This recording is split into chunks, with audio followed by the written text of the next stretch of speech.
सबको ये दोनों लहसुन की चटनी पुदीने की चटनी हो गई थी। अब गुलाब जामुन लाता हूँ आपके लिए। मीठा चाहिए, बाबा का जन्मदिन है। एक ऐसा आदमी जो पुलिस में रह करके हंसाने का काम करता है। मैं तो पुलिस को देख कर तो हंसता, आदमी भी देख रहा है गड़बड़ हो गई। गाँव के अंदर मैंने एक बार इनको पूछा आप ड्रेस में क्यों नहीं जाते? यार 2-3 जगह गया तो बीच हो गया, क्योंकि उसने देखा पकड़ने आ रहे। तो भाई हमेशा सिविल में रहता है। और एक बार जोरदार ताली बजाओ भाई पीके मत के लिए, जोरदार तालियां पीके मत।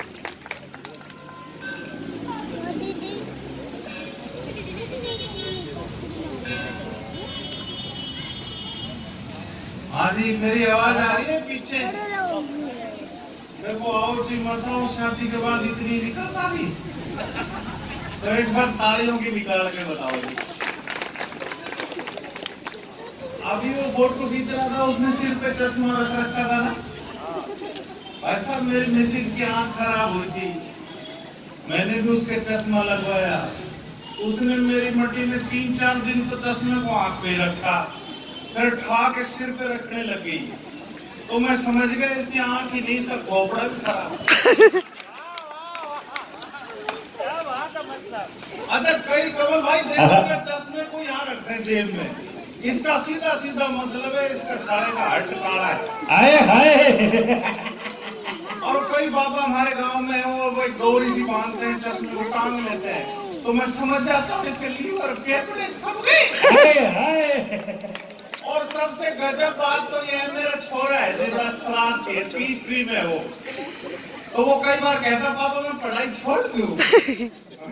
गजब का आदमी, इतना ज्यादा पढ़ लिया। वो डांस की क्लास पूरी करता है तो सारे दिन चलते चलते और फिर चश्मे को आगे टांगता है वो, तो मैं सीधा सीधा समझ जाता हूँ इसका तो साले का भविष्य ही खराब। तो कहते हैं टेंशन मत लो, टेंशन लेने से बहुत सारे नुकसान होते हैं। टेंशन लेने से सर श्री प्रताप राव जी, और हम आपका स्वागत करना चाहेंगे। मैं चाहूंगा श्री अब्दुल गफ्फार साहब आपका माल्यार्पण कर स्वागत करें। प्रताप साहब प्रताप जी आगे, सर आगे। प्रताप जी बहुत मीठा बोलते हैं, मैं समझाता हूँ आपको। ये बहुत मीठा बोलते हैं। हमारा बेबाक बातचीत नाम से इनका बड़ा शो मशहूर है और चैनल के हेड है। जोरदार ताली बजाओ इनके। एक बार जोरदार ताली बजाओ। खींच लो, ऐसे बस पहुंचा भी देना। आइए सर बैठिए। प्रताप राव सर, हम आपसे तब से प्रभावित हैं। एक उमेश उत्साही कवि हुआ करते थे और ईटीवी पर आपने उस साधारण कवि को, जो एक विलक्षण प्रतिभा का धनी था, उस समय डेमो चला करता था और वो इंटरव्यू प्रताप राव जी ने लिया था। एक बार इस कवियों के सेवक पत्रकार के लिए जोरदार तालियां बजाओ जिनका नाम प्रताप राव होता है। और प्रताप राव जी मीठा मीठा बहुत ज्यादा बोलते हैं, तुम्हें पता? इसके पीछे एक राज है, इनकी मूंछ है, क्योंकि ये कुछ भी बोलते हैं आवाज क्षण क्षण के बाहर आती है। अच्छा इनकी तो मूंछ है, कुछ भी नहीं है, कईयों की तो डबल फिल्टर, ऐसी लगता है बिना आरओ सिस्टम लगा रखा हो। क्या बात है। लेकिन शानदार, आज सब लोग बैठे हैं हंसातों में। आप हंसने के लिए मेरा पीके मस्त लिखोगे तो यूट्यूब चैनल आ जाएगा। हंसी मजाक की खूब बात है। आज भोले बाबा के दरबार में मैं एक गीत गाऊंगा भजन। क्या बात। और ताली बजाओ तो मेरा कुछ कर भी नहीं सकता। हाँ। आप सब अगर कुर्सी नहीं हो तो बाबा के दरबार में लोन में बैठो, आनंद आता है। हाँ। अरे इनमें सबने लोन भी ले रखा है। आ जाओ, चलो स्वागत। आ जाओ जी, इतनी जगह खड़ी है, बहुत है। अब इतने ही दर्शक आते हैं। ये बाबा मल्टीपर्पज है, फोटो ऐसा पति चाहिए मिसेज को। रजनीकांत ले आलू मांगा, गोभी का भी सब्जी तैयार ले। ऐसा आरसी महाराज ऐसा नहीं चाहिए, क्योंकि शादी से पहले बड़ी मेरी इज्जत थी। प्रताप जी मेरे को श्रीनाथ जी महाराज समझा करती है। फिर थोड़े दिन बाद वो प्राणनाथ कहने लगी। वाह। उसके बाद थोड़े दिन बाद खाली नाथ रह गए मैं। अब बच्चे हो गए, दोनों माँ बेटे सब मिलकर मेरे मारता है लात और उनका इरादा है मेरे को बना देंगे गोरखनाथ। वाह वाह वाह वाह वाह।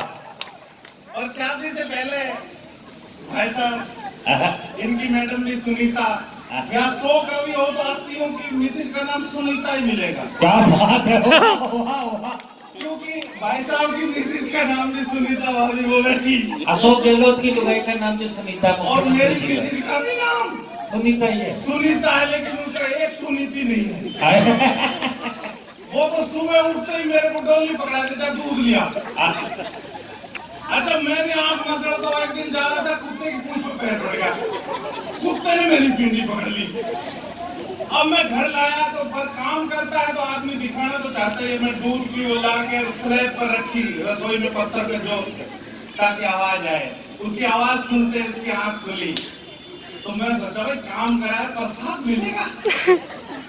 पर मिसिज और प्रताप राव जी जैसे बढ़िया अफसर जो होते हैं ना, हेड, अगर ये कोई मुस्कुरा के देखे तो खुश नहीं होना चाहिए। इसका सीधा सीधा मतलब है 2-5 काम और बताएगा। उसने भी बताया, मेरे को बोले दूध लिया लगा लिया, बोले बताता भी करते। कई बार तो जी करता दूध के बाढ़ पाड़ में, पर मैंने वो ढूंढा, लाइटर मिला नहीं, गुजरा से लगा, लोगों के सेट करा, जैसे ही जलना लगा, मगर अब तो खुश होगी दिखे। इतनी देर में तो सोच लेते मिसेज को साले को जलील कैसे करा जाए। तुरंत बोली तूने छाना नहीं दिखता है ना। कई बार तो ऐसा जी करता है। और आदमी जब फ्रस्ट्रेशन में हो जाए तो कहा जाता है टॉयलेट में। अब मैं गया टॉयलेट में, जैसे ही मैंने उस पे फ्लैश पे हाथ मारा तो फ्लैश हाथ में आ गया और पानी बिखरा। मैं जो भाई गलती होगी, वापिस चेपा चापी करके बाहर आया, कुछ नहीं हुआ। लेकिन बाहर जब मैं वॉश बेसिन पे हाथ धो रहा था ना, तो मैं सोचा सेफ हूँ, पर सेफ नहीं था। जैसे ही मैं घूमा तो बोले कमीने तूने साबुन नहीं लगा। मतलब उसको कहीं ना कहीं कुछ ना कुछ करना ही होता है। वाह। सर प्रताप जी बैठे हैं तो एक हंसी की चीज और सुना देता हूँ। सर सबसे पहली बार बर्फी मैंने जब चखी थी, जब आप जैसा कोई बढ़िया आदमी हमारे घर आया, तो ऐसा आदमी आता है तो बाप की आत्मा जगह करती मेरे की, भाई देखो इतना अच्छा आदमी है, इनके लिए नमकीन ला, बर्फी ला। मैं लाता और ध्यान रखता है, छोड़ दे तो अपना भी नंबर आए। लेकिन कई मेरे जैसे बेसब्रे गेस्ट आ जाते हैं, कई बार वो दोनों हाथ से खाते हैं, मेरे घड़ा से खा रहे। ऐसे लोगों से मुझे नफरत है sir. I hate this type of people. वाह। लेकिन कई लोग बाकी सोफिस्टिकेटेड लोग होते हैं सर जैसे, वो बर्फी को ऐसे हाथ लगाते हैं जब बर्फी का दर्द हो जाएगा। और ज्यादा साहित्यिक भाषा में कहो तो बर्फी को ऐसे खाते हैं जब बर्फी की मांग भर रहे हो। जाओ जीवती रहो, सदा सुहागन रहो, तेरा जोड़ा पड़ा रहे। लेकिन इसका भाई साहब कोई भी आदत नहीं होनी चाहिए। इसका एक बुरा अर्थ निकला, मेरी सगाई छूट गई बर्फी की आदत से। अब आप पूछो कैसे? मेरे पापा बोले देख अब तू नौकरी लग गया, यूं कर प्रताप नगर जयपुर जाके लड़की देखा। तो मैं तब जोश में था, मैं पापा मैं तो कलेक्टर बनूंगा। मेरा बाप तो खतरनाक गफ्फार जी की तरह तब देखा, और मैं जूती मारेगा इससे अच्छा चलो।